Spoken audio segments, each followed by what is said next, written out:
नमस्कार मेरे प्यारे रुड़की वासियों। दोस्तों, इस वक्त मैं मौजूद हूँ श्री दिगंबर जैन धर्मशाला में। यहाँ पर जैन समाज की एक मीटिंग चल रही है। आप देख सकते हैं यहाँ पर जैन समाज के सदस्य और पदाधिकारी गण बैठे हैं। यहाँ पर जैन समाज की मीटिंग क्यों चल रही है, मैं आपको बता देना चाहता हूँ कि महावीर जयंती के बाद जैन समाज के चुनाव होने थे, लेकिन कोरोना काल के चलते वह स्थगित हो गए और अभी तक नहीं हो पाए थे। तो अब चुनाव कराने के लिए पूर्व अध्यक्ष जी जो साधुराम जी हैं उनसे सहमति ली गई, तो उन्होंने साइन तो कर दिए, लेकिन उसके बाद विवाद की जड़ क्या है हम पूछेंगे यहाँ के अधिकारियों से कि पूरा मामला क्या है। जी, आपका स्वागत है। आप क्या कहना चाहते हैं, जो जैन समाज के चुनावों को लेकर विवाद उछला है उस पर क्या कहना है? आप खड़े हो जाइए। कहने में होना नहीं चाहिए था। आपका नाम? प्रदीप कुमार जैन, मंत्री जैन समाज। विवाद होना नहीं चाहिए था। सब साधुराम जैन जी अध्यक्ष हैं, उनकी सहमति से हुआ है। 17 तारीख में मीटिंग हुई, फिर 24 तारीख में मीटिंग हुई। उनके सब हस्ताक्षर हैं और बाकी सब अमन जी बताएंगे आपको। ठीक है, चलो अमन जी से बात कर लेते हैं। अमन जी, पूरा मामला है क्या? आप खड़े होकर थोड़ा बताएंगे। सर, पूरा मामला ये ऐसा है कि हमारा दिगंबर जैन समाज रुड़की के चुनाव होने थे, जो कि 3 साल के बाद होते हैं। उसके अंदर जो है 2 मीटिंग्स हुई। उसके अंदर चुनाव कराने का निर्णय लिया गया। चुनाव कराने के निर्णय के तहत जो है श्री लालचंद जैन जी को चुनाव अधिकारी घोषित किया गया सर्वसम्मति से। उनकी सहमति प्राप्त हुई। 1/7/2020 को उनके द्वारा चुनाव अधिसूचना निकाल दी गई और वो अधिसूचना सर्व समाज में वितरित कर दी गई। और उसके बाद जो है प्रक्रिया के तहत 15 जून से 20 जून और 22 जून में नामांकन पत्र दाखिल करे गए, जिसमें लगभग 37 लोगों ने जुलाई में नामांकन पत्र दाखिल करे गए, और जिसमें कि लगभग 37 लोगों ने जो है नामांकन पत्र अपने दिए। ठीक है। अब जो सबसे मेन चीज़ ये है कि जो ये कहा जा रहा है कि हमारे पूर्व अध्यक्ष जी की स्वीकृति नहीं थी, तो आप ये देखेंगे कि ये जो मार्किंग की गई है, इसमें जो नाम प्रार्थी हैं, इनमें श्री साधुराम जैन जी की प्रस्तावना है। यहाँ पर आप देखेंगे ये इसमें उनके परिवार के लोगों की प्रस्तावना है। यहाँ पर भी साधुराम जैन जी की प्रस्तावना है।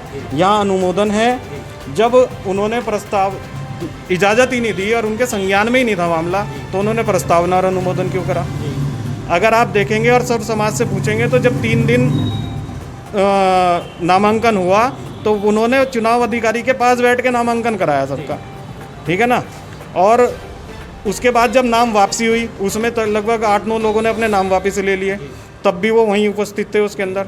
तो सारी कार्यवाही उनके संज्ञान में थी और सब कुछ ठीक चल रहा था, कोई ऐसा वो नहीं था।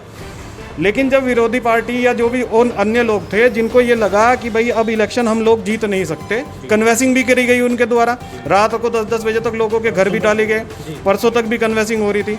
अच्छा, हमारे चुनाव अधिकारी जी के द्वारा जो है शासन से स्वीकृति के लिए पत्र भी भेज दिया गया था, क्योंकि कोविड का टाइम चल रहा है, बिना शासन की अनुमति के वो कराया नहीं जा सकता था। वो अंडर प्रोसेस था सारा सिस्टम उसके अंदर। तो वो 30 तारीख तक जो है, कल परसों तक जो है 29 तारीख तक रात को 10-10 बजे तक लोगों के घर जाके कन्वेंसिंग भी कर रहे थे।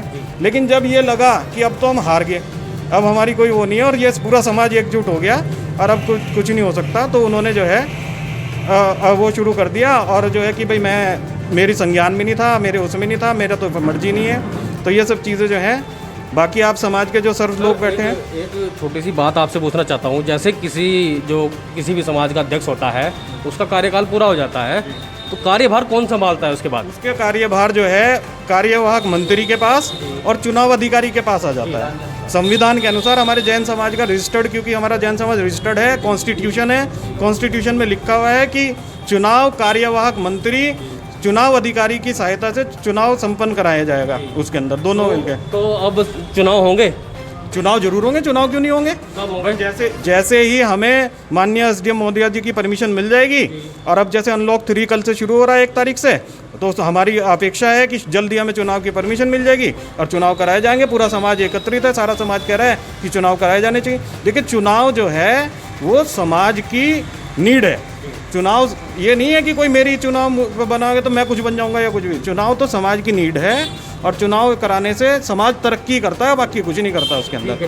आप क्या कहना चाहेंगे? आप थोड़ा खड़े हो गए कुछ। मैं भी यही कहना चाहता हूँ कि जो हमारे पूर्व अध्यक्ष ने कल वीडियो जारी किया वो सरासर एक मैं झुटलाता हूँ उसको। वो उन्होंने जो भी प्रक्रिया थी वो पूरी उनके संज्ञान में थी। उन्हें पता था कि क्या चुनाव में हो रहा है, उन्हें अपनी हार दिखाई दे रही है अपने कैंडिडेट की, तो वो ये सब प्रकरण इसलिए कर रहे हैं कि चुनाव को रद्द कराया जा सके। पर मेरा कहना यह है कि जो अभी तक निर्विरोध हो चुके कैंडिडेट वो एज इट इज़ रहना चाहिए, और आगे जो मतदान होने हैं, जो भी जिन पे भी मतदान होने हैं, जो हमारे एसडीएम महोदय हमें परमिशन देगी कोविड के बाद जैसे खुलता जा रहा है, तो हमें उम्मीद है कि आने वाले टाइम में हम जल्दी चुनाव कराएंगे। तो दोस्तों आपको मैं बता देना चाहता हूँ यहाँ पर क्या है, कोरोना काल में चुनाव नहीं हुए, शायद विवाद की जड़ यहाँ से ही शुरू हुई है। और मैं भाई साहब, आपका नाम क्या है? पुरुषोत्तम कुमार जैन पी। जी, आप कुछ कहना चाहेंगे इस मुद्दे पर? मैं ऐसा है कि भूतपूर्व अध्यक्ष रह चुका हूँ, भूतपूर्व संरक्षक रह चुका हूँ, और स्कूल का जो है मैनेजर भी रह चुका हूँ, 3 बार रह चुका हूँ।